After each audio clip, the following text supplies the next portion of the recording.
Partout dans l'Hexagone, de nombreux lieux autrefois exploités sont désormais inoccupés. Manque de repreneurs ou décisions affirmées, ces lieux abandonnés n'ont pas toujours la chance de ressusciter. Toutefois, des personnes se mobilisent pour offrir une seconde vie à des infrastructures à l'abandon et sur lesquelles nous avons décidé de poser notre autre regard. À Paris, l'ancien hôpital Saint-Vincent-de-Paul a laissé place à un nouvel espace urbain au service de la communauté, les Grands Voisins. Depuis 2015, les Grands Voisins, c'est le nom de l'occupation temporaire du lieu, avant que ne s'opèrent les travaux d'un nouveau projet urbain fin 2017. À sa tête, 3 associations coordonnent ce projet sur des domaines de compétences différents. C'est l'association Aurore qui est arrivée la première sur le site. C'est une asso de lutte contre l'exclusion par l'accès à l'hébergement, le soin et l'insertion professionnelle. L'asso est arrivée dès 2011 sur le site avec un premier centre d'hébergement. Et ensuite, à partir de fin 2014, courant 2015, il y a 2 autres associations qui ont rejoint Aurore. C'est l'association Plateau Urbain et l'association Yes We Camp. Plateau Urbain qui s'est plus occupé d'aider Aurore dans le remplissage des espaces libres par des structures qui développent leur activité professionnelle ici. Et ils ont aussi aidé Aurore sur le côté technique. Et l'association Yes We Camp, c'est un collectif pluridisciplinaire et eux, ils se sont chargés de toute l'ouverture du site au public.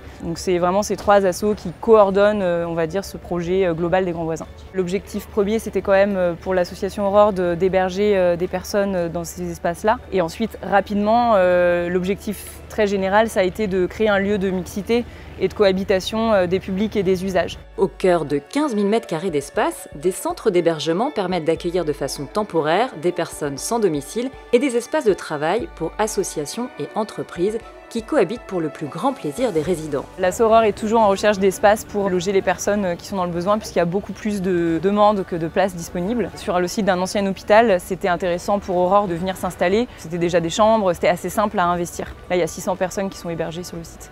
Ensuite, il y a maintenant 250 structures qui développent leur activité professionnelle dans les différents espaces. En tout, là, ça fait à peu près 2000 personnes qui vivent et travaillent au quotidien sur le site. Et le site est aussi ouvert 5 jours par semaine au public. Au fil des semaines, le site continue de se transformer et s'enrichir pour offrir de nouvelles activités et constructions originales.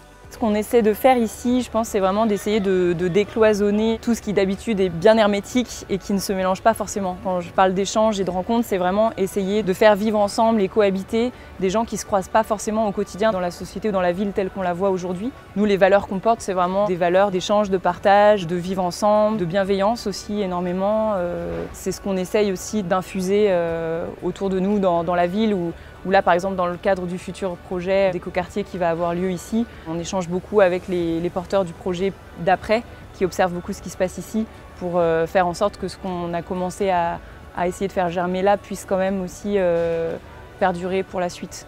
Ensemble et partout dans le monde, continuons d'inventer et d'avancer pour offrir à nos espaces abandonnés un second souffle au service de la communauté.